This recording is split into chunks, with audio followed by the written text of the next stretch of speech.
welcome back to another episode of Hey Hire Us. I am your host, Abigail. I'm Ariel. And today we are interviewing our dear friend, Amy. Amy, introduce yourself. Woo! Hello, my name is Amy. I'm Amy Cai. I'm a visual narrator. I do things like illustration, concept design, and game design. I'm currently also residing in New York and kind of going headfirst into now also streaming on Twitch. Yay! Hey, what's up? So excited. Mm-hmm. We're so happy to have you, Amy. We are so excited to have Amy on the podcast. It's going to be so great. Yeah, and if this is your first time listening, we always introduce our guests with the pitching corner where they introduce themselves and what they do with a rap, an infomercial, a song. Sadly, Abby keeps pushing for this to happen ASMR style. Yes. Oh, but yeah. Okay. Please don't do it. But yeah, so Amy, if you have something prepared for us, take it away. All right. Okay. This is time for me to actually concentrate that audio voice that I'm going for. Let's go. All right. Step on up, folks. Feast your eyes on your latest and greatest illustrator, designer, and even coder, Ami Yinwa Cai. Watch out, folks. Here she is. You know what she can do? She can draw characters, she can draw backgrounds, and she can code, and she can stream. Step right up. Now you can hire her just for the low price of... Well, high price of... A livable wage. A livable wage. Wow! You can reach us at amiykai@gmail.com. Let's go! I'm stepping up. I love it. Wait, let me reach. I was like, is she gonna start beatboxing? I could never. I wish I could, truly. Oh my god, that was great, everyone. If you want this bundle of energy in your life, in your workspace, hire Amy right now. But yeah, let's get into Amy's work. Yeah. So, lately you've been doing a lot of freelance illustration, and how has that been for you, especially since, you know, with like the work from home and everything, and, you know, graduating in a pandemic? So how has your freelance career been? It's so funny because I recently got like kind of emailed again to do another freelance project through recommendation, but it came at the very last moment where I was going to be canceling and like not accepting any more freelance. I was like, we love that. But I think freelance for me has been steadily getting better because in the beginning I had like small Kickstarter like collaborations where I was hired to do like pretty poorly priced projects, but then slowly getting better as like the second freelance thing I did was a Kickstarter created by a similar staff on the first one, and then that ended, and then I got into another Kickstarter, and then that ended. So I did 3 Kickstarter illustration projects, and then recently I've been doing kind of smaller projects. Like right now I'm working on a project for a workshop for an educator to teach for students, and then also another one which was like a game design thing. So that's not really like illustration freelance, but it's kind of like game design freelance in a way. And if there's anything I've learned through all these projects is that like the more you ask for, which is great, but also you need to plan ahead of like if there's any delay in paychecks. Because when it comes to bigger people and bigger pricing, sometimes they have a lot more steps to get that money to you. Versus if it's like a smaller project, it's usually like independent. People just like send you a PayPal or something like that. When, you know, once it becomes like organizations or when it comes to like sponsors and whatnot, it takes like a longer time to get that. So it's been great. I've been getting better about freelance, but also I realized that the timing of it all is really unorganized. So been having an interesting time with it, ups and downs. Yeah, no, I get the whole like timing of freelancing part, especially like I don't know, it's weird. I feel like for me there have been times when freelance is slow and then suddenly there's a time when like everything starts coming in at once. Yeah. And even on you you're just like, "Wait, I need to like take a break." But also like sometimes you're not in the position where um or you're in the position where you can say no to certain projects, but sometimes you're in the position where I kind of need the money like Yeah. right now. So it's like you have to like really balance yourself out with freelance, which has been a struggle for me, but it's a real learning process. Mm-hmm. So Yeah. yeah. I'm curious, like, what was your favorite like client to work with, or the project you're the most proud of? To me, my favorite clients that I've been able to work with are usually like people commissioning something for themselves. Mm-hmm. Like, as much as like obviously that doesn't pay as much, of course, because it's like, they don't have as big of a budget or something like that. But like, for example, one of my projects I did was like for Code Coven. This is for the organization that I took a course for Introduction to Game Design, and Mm-hmm. it was like, it's like in the UK, it's like very female taught, and then it's for marginalized voices, queer and Mm-hmm. female and essentially non-cis male. Mm-hmm. But they commissioned me to do a logo design for their own like event, and that was really fun because they got really excited. They talked about things that they really wanted and like plans they want for themselves and what they want the logo to be used for, and then that kind of gave me excitement to work on the project because it kind of made it more personable. I kind of had more ideas of like what kind of personality to put into this logo and like what directions. And the other projects that I've worked with, they kind of just say, "Hey, here's the project and I need you to make a thing based off that project." Where Yeah. I can usually be fine with that, but it's definitely like the investment into like, obviously your investment to tell me about the project and proposing the project is different than like when I'm talking to someone and they're telling me about this exciting thing to do. So I think a lot of times interpersonal commissions, even as unsustainable, because unless you have really, really good pricing, and everyone should always build up to that. But it's in the beginning of like personal commissioning, it's not very sustainable, but it's definitely the most fun. That's good. That's so nice to hear. And a recent thing that I really want to learn more about and saw you working really hard on was the game jam that you were part of. Yeah. So like, how was that experience of working with others? Oh, it was so fun. Okay, so like I got into that game jam through recommendations. So it was really kind of cool because other than the one person I knew, who I didn't end up grouping with, by the way, they recommended me to be with another team member in like their group. So I didn't pick the group. I wasn't randomly selected to be in the group. It was just through recommendations of like, hey, this personality matches here. They need someone to fill this position. This will work out. Stuff like that. Yeah. It was really fun though, because usually in the like, I don't know if you've been able to see, or I don't even know if I've shown enough of it, but like I've been able to do like a small project, which is going to be completed soon with Mon and like Billy, where it's like the three of us are all designers, like visual designers, and working in a team in this game jam where it was like, I was definitely one of the two visual designers. And then like there was a professional programmer and a professional sound designer.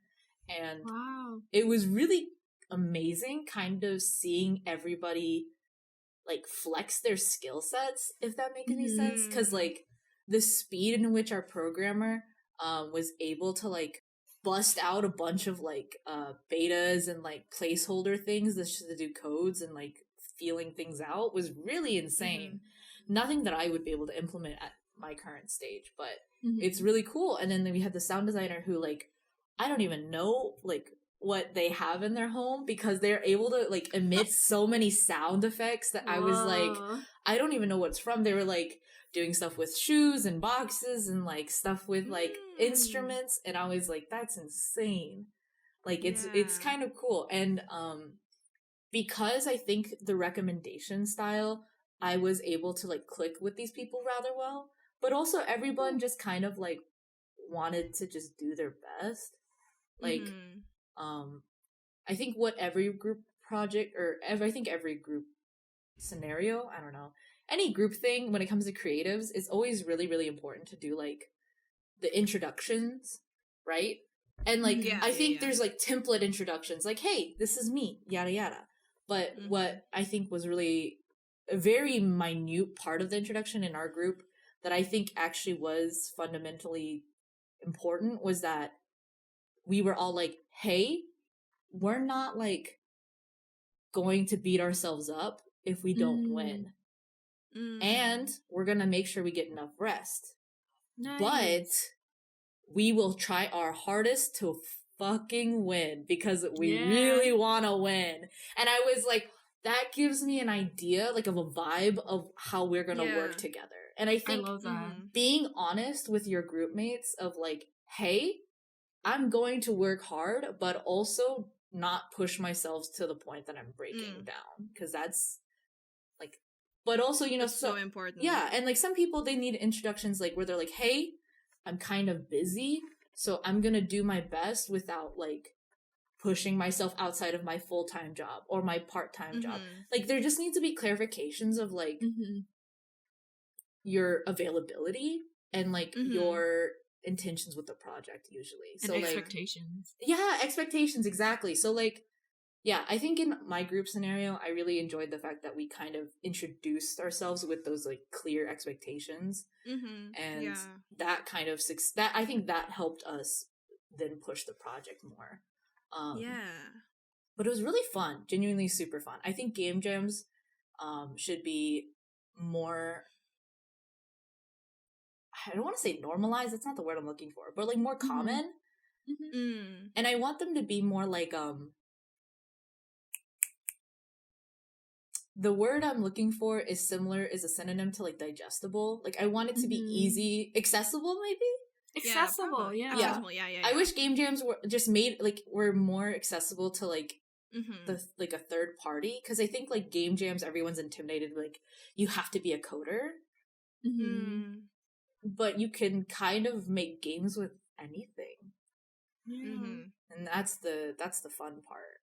So that's so exciting. Yeah, it's so cool you talking about it. It just like makes me miss like, you know, getting into projects with people with different skill sets, because I don't know, it's just so fascinating to see how people work differently. I remember like, you know, for small moments when I was like working on like senior film, or when I had other group projects with friends, and then you just see what makes them like tick and what makes them like good at what they do. It's just like one of the best like feelings. I'm like, you are so cool. You do what you do, like keep doing it. Yeah. But also like just I love that your team just straight up said, we're gonna do our best, but we're not gonna like, you know, have that mentality like we're gonna like break ourselves to the point where we can't do anything. We just want to make something good, and if we make something good, we're gonna try our best to like win it. I think that's like such a healthy group mentality to all have. But yeah, nice. I really like it.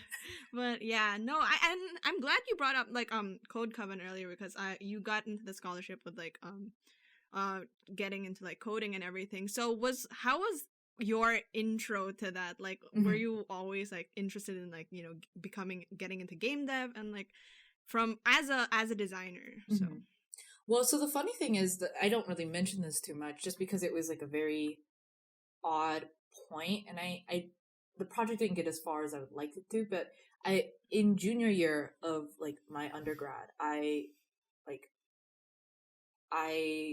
applied for like a scholarship through my school, which was like science, math, and arts. It's called STEAM Plant. It was like science, technology, engineering, arts, and mathematics, I think that's what it was. And it was a concept from my sophomore year where it was like I wanted to make a game where it didn't require words, and it was about noise pollution in the ocean. because I did a whole project in. Oh my god, yes. Yeah. It's a topic that not a lot of people know about, right? There's a podcast. Yes, I 20,000 Hertz. Yep. I'm gonna contain myself. I'm gonna contain myself, but yeah, go on. No. So sophomore year, I did a whole research project on it, and like when my my sophomore professor asked me like, what are solutions for this kind of, like, basically it was a science class where it was asking us as designers, how can you play a role in that kind of situation? And so my thing was that like noise pollution can seem so minute into like what people consider harmful, and like people just don't have a way of a way of context of how it does impact the ocean, because of like the way that the ocean is built completely differently, because the ocean is built to be more sound based than visually based, as we are in the like surface with air. And anyway, I'm not gonna go into such a huge ramble, but yeah. I love hearing this though. But yeah, I'm gonna put like the video for this episode is just me like our reaction to noise pollution. No, but like I did a whole project on this, right, in sophomore year, where it was just like conceptually I made a fake like infographic of like how this could be interpreted into a video game that would be more approachable for the like everyday person, and then having that experience of like playing as a whale, seeing it, how it affects the creatures and world around you, and how it affects your livelihood. And then so I conceptualized that, and then junior year I took a game design class because I was completely curious on it, and then that class was over, and then I took a scholarship. So it was like a 2 to 3 year project that kind of like flourished into a beta game. And I still love it and adore it, and I still want to actually continue it, because what was really cool was that when I was doing this game design like project, it's called Song Searching, by the way. Right now it's like put in the back corner because I do want to come back to it revamped. But Song Searching was a game where I was actually going out into the field a lot, collecting a lot of data. So like I would go whale watching. I went to Boston, I went to California, and I went whale watching in both areas. And it was like a different time. Like there was one in the spring, and then one in the summer, and then one in the fall. So like it was just like different time points that I was able to had the opportunity to travel. But going whale watching and then meeting professionals in the field, interviewing them, and then being in New York, and then actually it was like I went to go see a film, like a filming like shoot no when they play the movie. A screening? A screening, thank you. I went to a screening, but it wasn't like the like debut screening. People were just screening this movie. It's on the tip of my tongue. Oh my god, wait, hold on. What's it about? It's about noise pollution. Hold on. I'm gonna very quickly Google it, because I actually own this film. I own it like I bought a copy of it, not like No, I don't own the film like this Amy whole project. A producer. Oh my god. I don't know that. It's called Sonic C. Ooh. Oh my god. If you two like noise pollution, you guys should most definitely watch Sonic C. It came out in 2016, so it's not even that old, but it's also not like that recent. I mean, when I have a new documentary to watch. I watched this the sophomore year, right? So that's 2017, 2018-ish, I think. And then that's when, so it was still kind of recent and new. So I went to a screening of this of the documentary Sonic C, and it was my inspiration in general. But I was able to meet like other divers. I met people who were researching this. I met a whale, a ocean rescuer, I think. Beaching rescuers. People who are helping with beachings. And like then conservationists. Conservationists, yeah, essentially, but with specifically for beachings. And then a science teacher. Like just like an elementary school science teacher. And so I actually had a huge discussion with everyone in the room, because it was like only like 15 of us, but we were sitting in like a conference room, and so we actually got to intimately talk about all of our different fields and like why we were all like excited to watch this screening together and how it's relevant to all of us. And it was really interesting to talk to different people from different backgrounds and their positions, because it's like, obviously we're all here to talk about noise pollution. That's what the film's about. Yeah. And so we all talked about how noise pollution affects each and everyone's different background. And what was most exciting to me was like the science teacher, he asked me like, if you ever like really fully flesh it out, I would love to be able to like show kids like a video game and then see if it's able to translate well. Oh, and if you ever so want cute. like, if you ever want like beta players, I forgot what they're called. Test players, I forgot what they're called right now.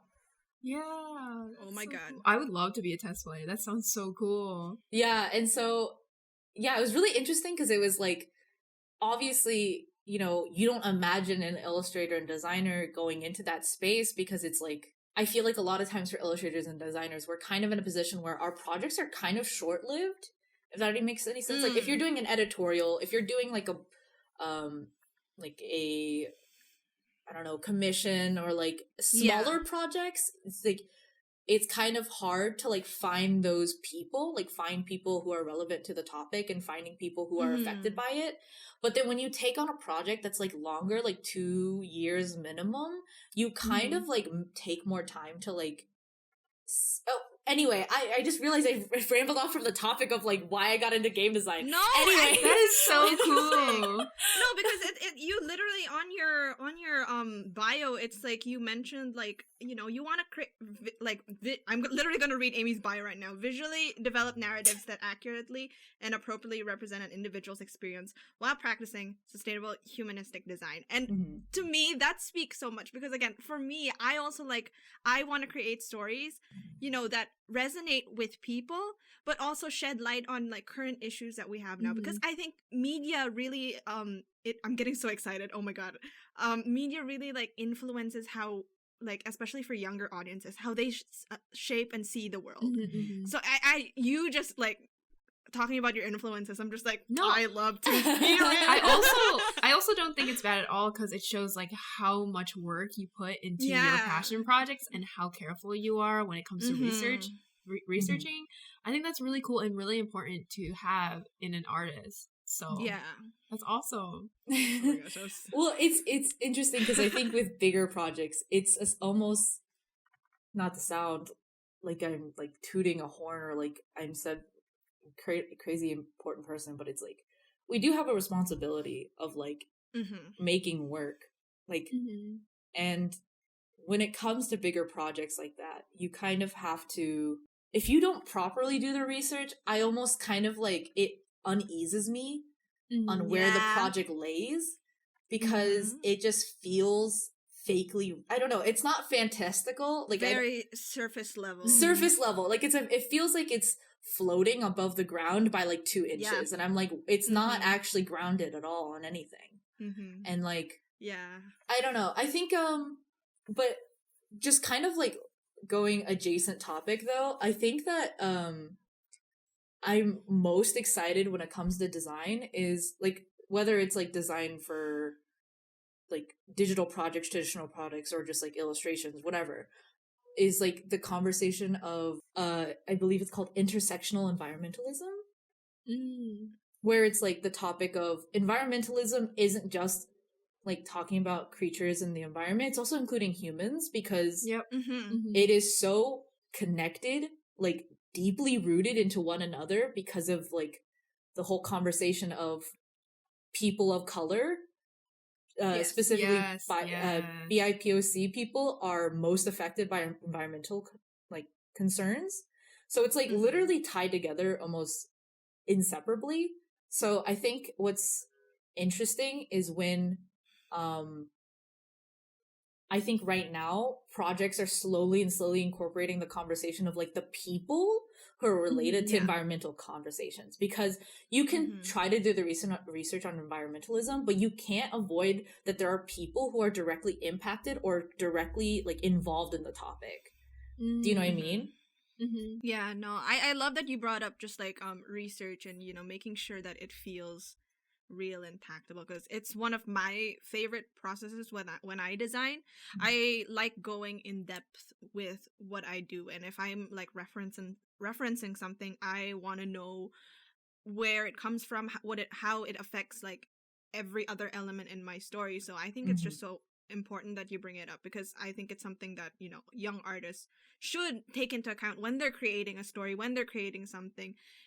It's like you should, you know, really look into the depth of what you're creating, and not just like don't just look at it, understand it, and then try to figure out how you can actually integrate that properly with your design. Yeah, especially with like media, there can be very harmful like stereotypes and imagery when it comes to depicting like Black people and like other like a lot of BIPOC people. So it's like, especially as designers, and artists, it's very, we have to be careful if it's not like if it's not something you're familiar with, you have to take time to really research and make sure that you're not doing anything that could harm the communities that you want to represent.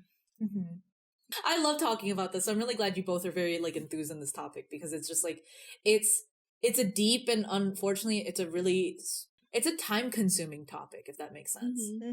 Like you can't like it's something that like you can't just like briefly look a 5-minute video of, if that makes sense. Yeah. So it's like I'm really excited that both of like the three of us have some sort of background of like research or interest in this thing. So that's actually really amazing. And like just briefly bouncing off a thing you said earlier, Abby, was like I think also in the conversation, I think nowadays a lot of people kind of have this back and forth of like who can talk about what stories. And like these are conversations we still and like previously and like we'll probably forever talk about, but I think what's really important is like intentions, because like when it comes to like this is where I think a lot of I'm a little bit gray. I have like a little bit of a soft gray border around this, but like when it comes to you, if you are someone who is not in a community and you're trying to speak for a community, you have to strongly have those people in like integrated into your process, or give them like a very large portion of creation, because it's like you cannot not give them that kind of accreditation and like authenticity, but also it just means you have to put in time, if that makes sense. Yeah, because I think that like, because when I was doing this project for like song searching, I had to essentially make a game for whales, and I had no possible way to like ever consider or fathom like what that means to like speak for the whales, because I am not one of those people and I am not able to do that kind of thing. But it's like you just have to put in time. Like it really is just time and intention, and then also making sure you understand like kind of stepping back and understand your placement and understanding where you lie in that kind of mapping, where you can give credit, you can give yourself the accreditation of design, but you can only give yourself so much of like actual, how do I phrase this? Like you can't give yourself the world, like that entire like cultural or like space. You live in this space. You live in someone else's space. And you have to respect that you are visiting another space. So you can't take credit of the space. You can take credit of how you interpret or how you retell the story or like share this space to others. But this space is not owned by you. And you always have to remember that as like a creator. It's just like, remember, you don't own the space that you're trying to do. And if you are someone of that background, then yes, it is your space. And that is more of like a personal story of the space that you are related to. But as people who are creating stories that aren't part of those spaces, they need to understand that you don't own that space and that you should always remember that.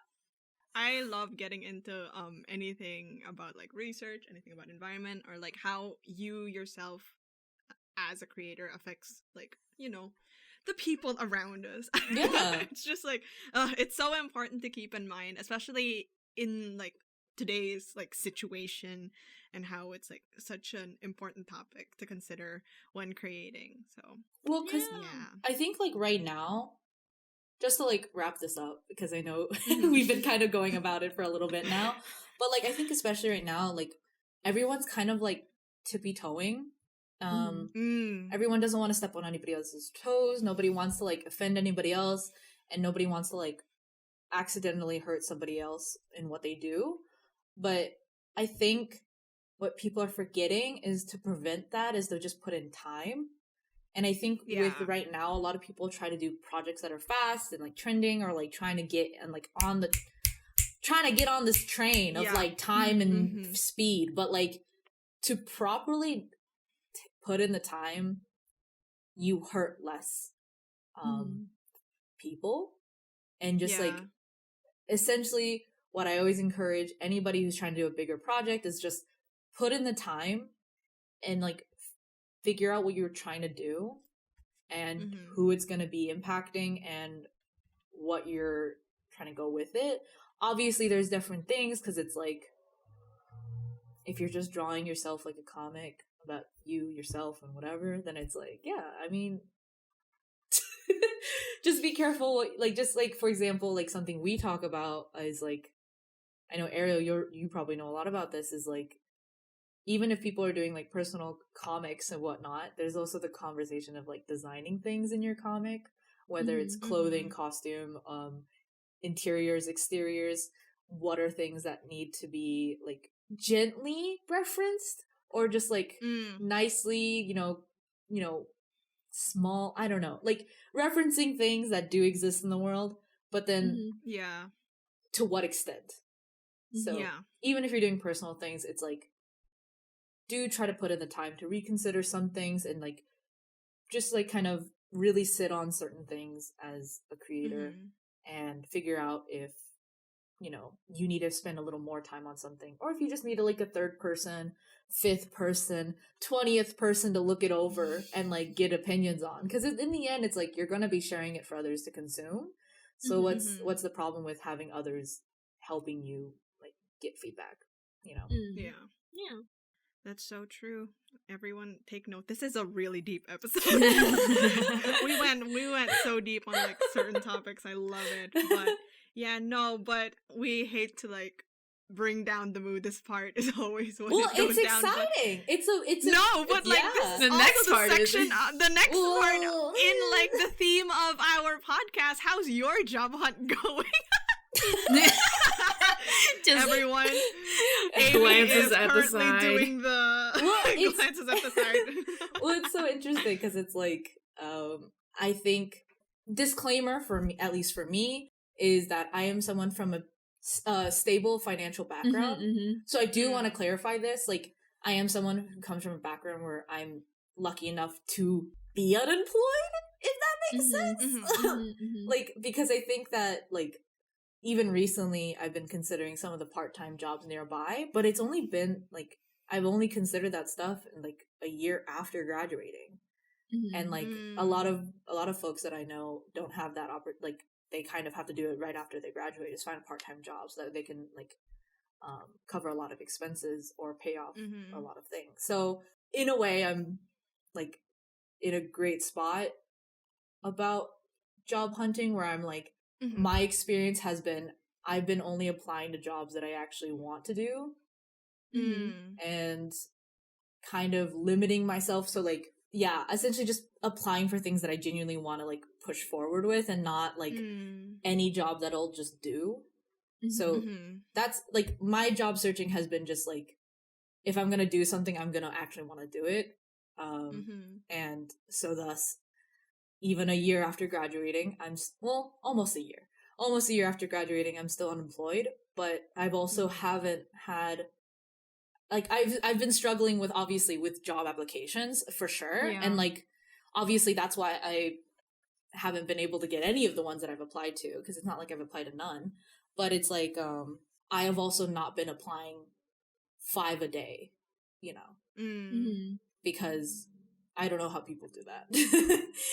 Because, my God, cover letters, I do one, and I'm like, that's my one cover letter for the week. Like, I don't want to do another cover letter. Good God. You just take your one and replace the name of the studio and the job position. That's how you can survive. I can't imagine rewriting a cover letter for each position.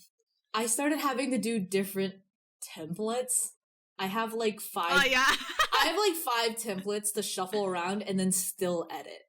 And that alone is like hurts my brain because because a lot of like things I try to like apply for is like, you want to be a concept designer. I'm like, cool. So I put concept design template, right, or whatever. And then there's game design, and then there's graphic design, and then there's product design, and then I'm like, and then there's general part-time jobs, and then I'm like, like it's just all of them want different things they want to read, and I'm like, it's not fun. But yeah, no, yeah, I totally get that, especially when like, I don't know, for me and Abby applying to like different animation studios, I know that a certain studio won't read this, and then like you find out another studio is looking for a certain thing in like your portfolio or in your cover letter, and it does get exhausting, like figuring out which one would work for which studio or which like place. I don't know. It's like one frustration I've been having lately. Yeah. I don't know. But do you find like so you've been applying to like a bunch of game jobs as well. Do you find like there's like a main like difference when you're applying to like illustration jobs, design jobs, or like what do game, because I'm not as familiar with like the game industry as well. What are game studios like looking for? I think the most fundamental difference when it comes to like applications, well, first of all, if you're trying to get to a higher like higher entry job when it comes to game design, usually what's an interesting thing is that like usually the requirements have one like you have been part of like a game release, like one game that's been released and pushed.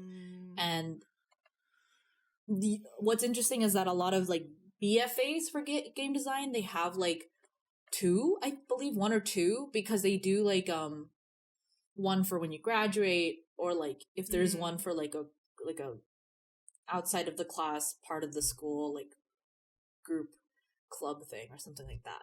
Basically if you participated in something like that. And so what's been interesting, I mean, for me it's a bit of a hassle, but I mean it's usually I apply anyway. But I think another really huge factor when it comes to the differences, at least in the visual design stuff, I can't really say for others, is like a lot of entry game design visual jobs is like UI artist, and then and then kind of assets. So this is kind of like when asset designers, I don't even think that's like a position, but it's like a huge part of someone's like job. They'll do a bunch of assets, which I kind of correlate slightly with UI, because you essentially have to make a bunch of assets for UI. But it's almost like it vaguely gives me similar, whenever I do art for that, it gives me a similar like reminiscence of like doing prop design. Because it's like UI design obviously in itself, like there's graphic designers who do like UI UX, right?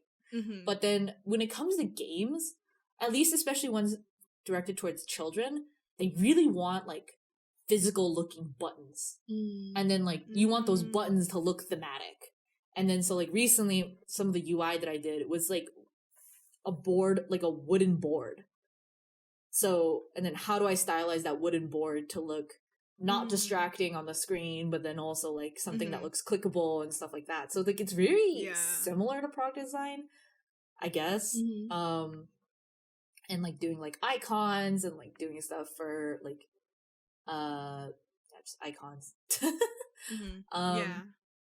And then it's just interesting because a lot of design jobs in the game field, it's just weirdly overlapping with so many different positions, because a lot of times with at least the ones that I'm looking at, because I'm looking at more like AA/indie like studios. AAA, I'm pretty sure you can get more specified, and then you actually do with one job, like one role. But with more like smaller ones, you kind of overlap with a bunch of different things.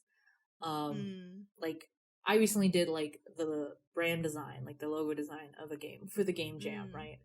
But that's obviously because there's a group of 4. But like also there are some that do like general 2D artist. That's kind of like the role. You do like sprites, you do assets, you do UI, you do like promo art branding. It's like graphic and illustration things are a bit more specified. In game, everything's a little bit more ambiguous, if that makes sense. Because you kind so it's more of like a generalist track. If, exactly. In those terms. Yeah, I don't know anything about the game industry, so we like you are the second like game person we're gonna have on, so it's just interesting for us to like learn like what the process or like the steps are to like going into that, because again, Abby and I know nothing. Yeah, really interesting. But yeah, so yeah, what would your dream like project be, like whether it be like a game or like whatever? What's your dream goal to like do? I do technically have a life, like, I guess my question is like, how much do you want me to ramble about this? We're up for it. Also, you can like list as many like goals as you want. Yeah. If we're saying like project, I do have a lifelong project that I want to do, and I haven't figured out what to do with it, if that makes sense. There's I get that. So in the most briefest sense, let me actually pull up my Notion page for it, because I have a Notion page. Yeah. Oh my gosh. Everyone listening right now, Notion is probably the best app you can use. So like the three of us, well, I don't know if Abby uses it. Me and Amy highly recommend it. Oh my god. Am I a Notion fanatic? Notion, pay me. I have never shut up about your program, please. Notion, hello. But yeah, no. So but yeah. I've been this is something I attempted to do the summer in between junior and senior year, but I called the project Humbling Design. And the gist of it is that I want to create a narrative space that expresses humbling of oneself in the face of nature that can be implemented into a lifestyle / daily practice. So the core elements about it is that it's about biophilic design. Biophilic design is for architecture and interior designers. It's roughly about how incorporating, so like I have a mini definition here.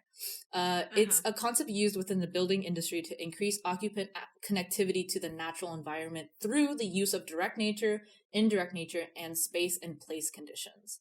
So it's a type of interior designing and / architecture of like nature implementation of a space and how it affects human like connection to nature. And so there's different levels to it. There's obviously like office space, there's home, and then I've been trying to connect it more with spirituality, because it's essentially under a bigger umbrella that I'm interested in called environmental psychology, where it's about the implementation of oneself with your surroundings. But what I kind of find the most fascinating, at least in my experience, has been two specific spaces. Has been like a Shinto shrine like environment, like the entire grounds, and then also a cathedral. These like two specific spaces, completely different religions. Like I don't consider this like a religious thing. I don't consider this like I put it under the word spiritual thing. But when you enter like a cathedral hall, you have a moment of like humbling and awe, and where it's more like you have a fear of how grand this thing is, and you have a relevance of like, I am this small individual in the element of the big thing, right? And I think in both cathedral halls and Shinto shrines, I have seen that.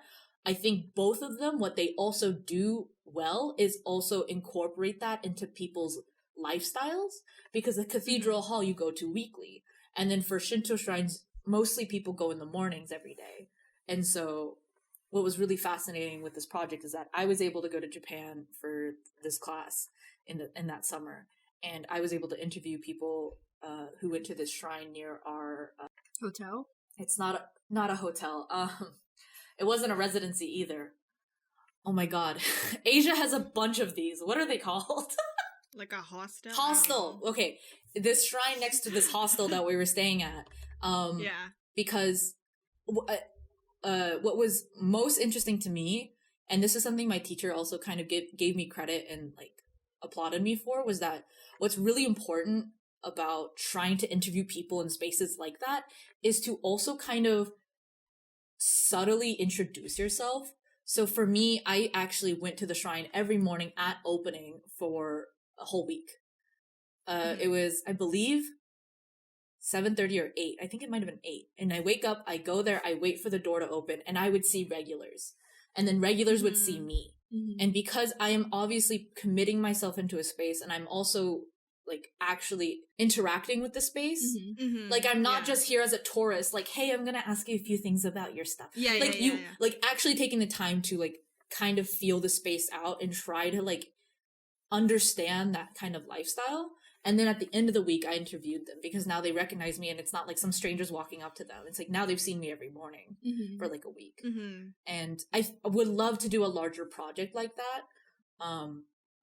But essentially, like this conversation of like how to be humble on a daily basis, not make it religious, make it spiritual, but then incorporating that on a more accessible way.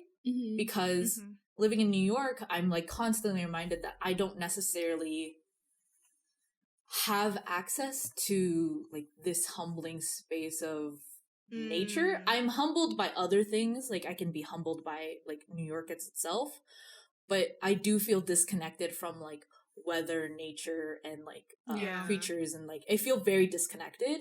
And this is a huge, also I guess asterisk here, and I think both of you would probably agree with this, is like I am someone, as even though we've talked about environmentalism as together as a whole here, I am a huge believer of environmentalism means more of you fear nature and you respect it rather than you pity nature.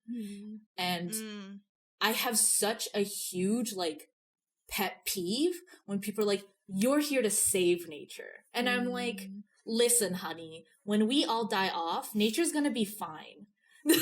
She's gonna be reborn and we're gonna be in the dirt. So don't worry, she'll be fine. Mother Earth, Mother Nature, she's great. She's like just kind of like, you know, we kind of like bruised her, but like in the end she'll be fine. Like literally there's this video series by Conservation Inc. It literally like at the end of every video it's like we need nature doesn't like need we'll us, die from all the stuff that might happen. That's what I'm saying warming, but she'll come back. I love that you bring it up. That's the fucking truth, y'all. Like it really is. It's like you like, as much as we want to put on a cherry on top or like make this cute little aesthetic board like, oh my god, I'm saving nature, it's like that's not true, bitch. Like you're trying like and this is why the conversation of intersectional environmentalism is very important, because it's like it is a larger conversation. But I think fundamentally, if you pity nature, it's like almost connected to like you kind of pity people. Like it just, I get it. To me, it kind of like almost is like the exact same thing, if you ask me, because it's just like, I don't know. For me, it's just like for nature, in the end, you should respect it, but also kind of remember that you should be kind of fearful of it. Because like natural disasters can fuck you up.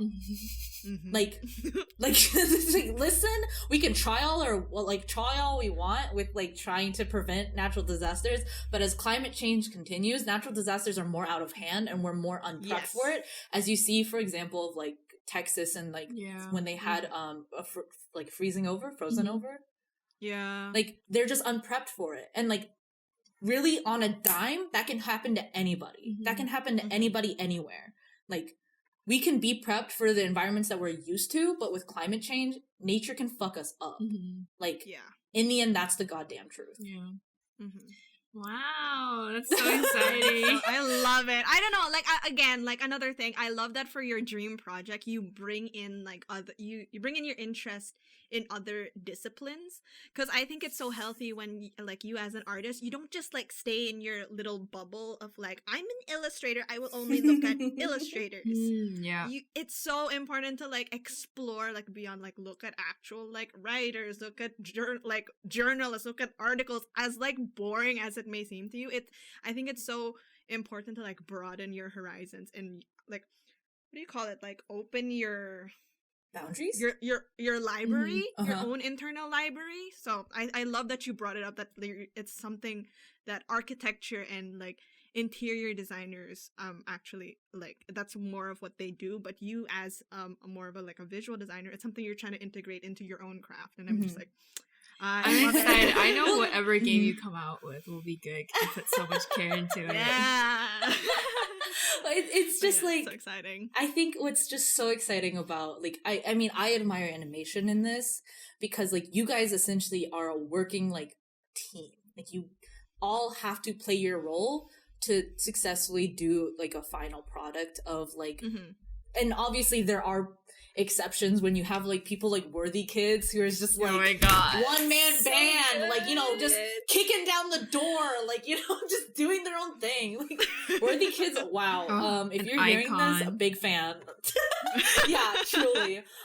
But like you know when I am now entering game design, like my practice beforehand was truly like you have to do everything yourself and you have to like know how to do everything. And like game design was my introduction to like really understanding team building and like teamwork and like how to work creatively together. And truly, if you want a big dream project, go ambitious and involve other like fields. Like, because if you have, like, it's a dream project. Like, you're gonna have $1 bajillion. That's the dream project. Is I have $1 bajillion. You can hire anybody. Like, that's the dream, you know? Yeah, I love that. So, yeah, that's so cool. Oh my gosh, I'm so inspired after this. So good.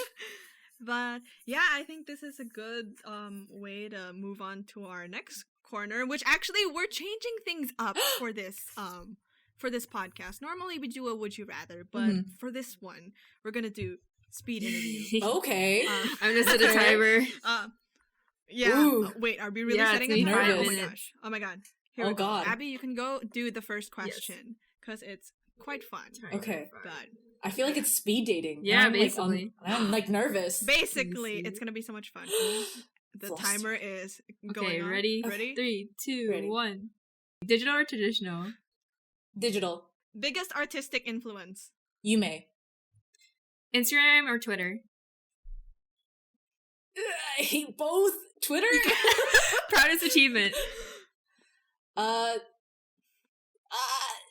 You gotta go. Graduating. Graduating. Okay, that's very fair. Okay, drawing horses or drawing hands? Hands. Favorite art tip? Undo. 3 favorite artists aside from like your biggest artistic influence that you mentioned. Wait, 3 artists what? 3 favorite artists. Ooh, okay. Steven Sugar, Matt Rockefeller, Matt Rockefeller, and Sarah Kippen. Nice.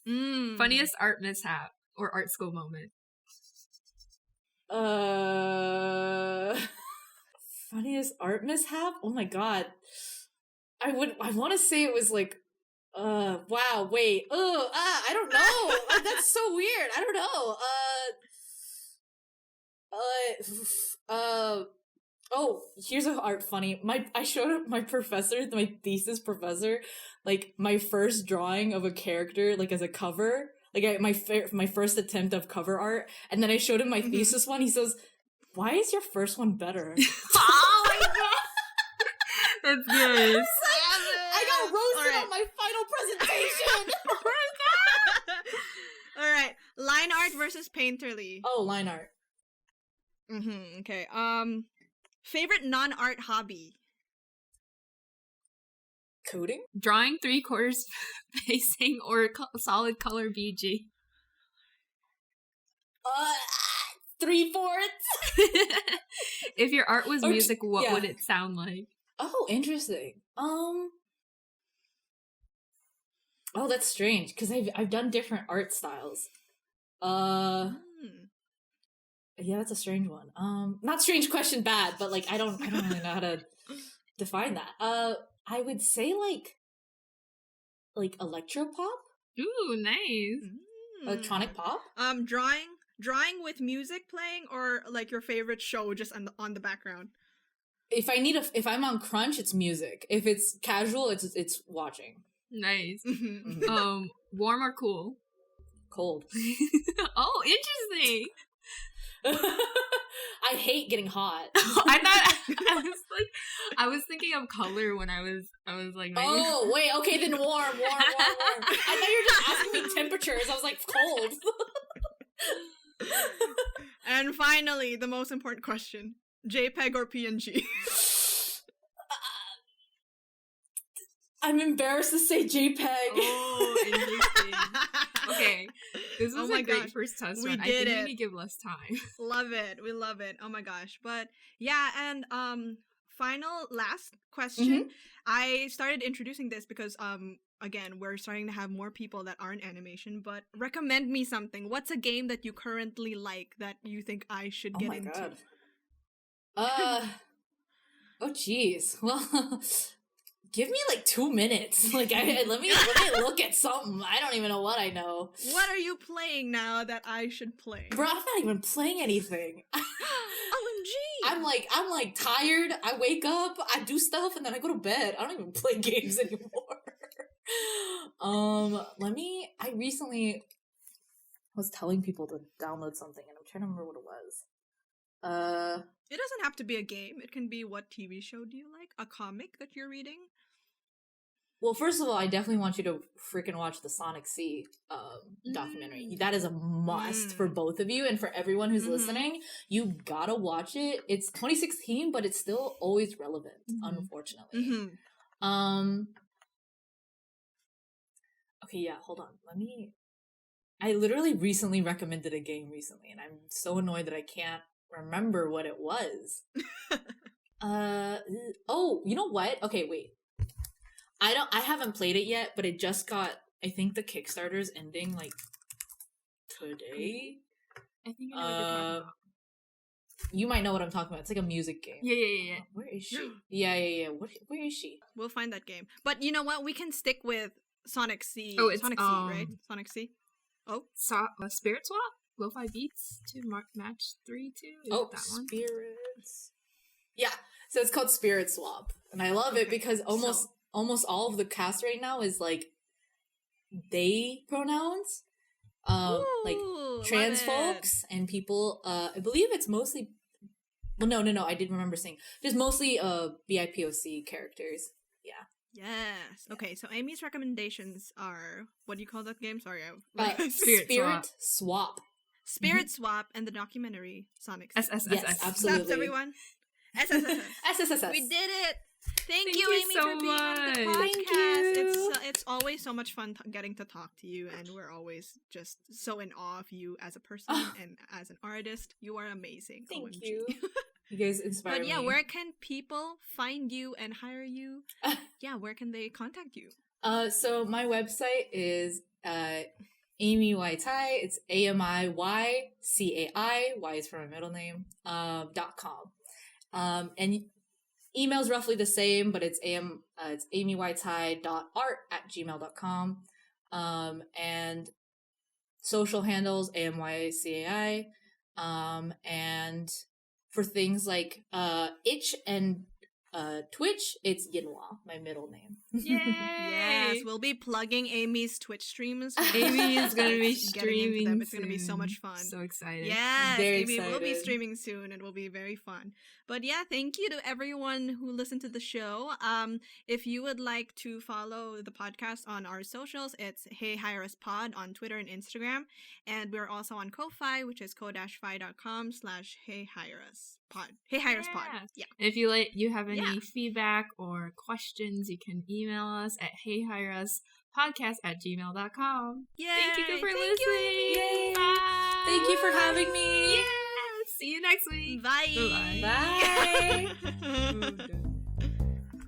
Oh my god. Wow. Amazing.